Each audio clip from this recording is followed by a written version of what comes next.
Gitu, oke. Kalau kita berbicara rezeki, Mhm. bagaimana cara menarik rezeki kalau Mhm. menurut saya ya, Mhm.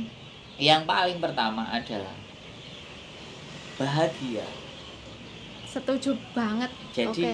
kebahagiaan itu akan menarik segalanya. Dengan Mhm. kita bahagia, dengan kita semangat, Mhm. kita melakukan sesuatu kan antusias. Mhm.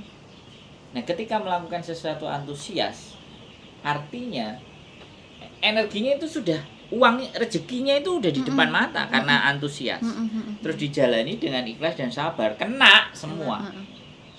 Kena semua. Magnet. Ya, jadinya sampean coba proses ke Hong Kong. Mhm.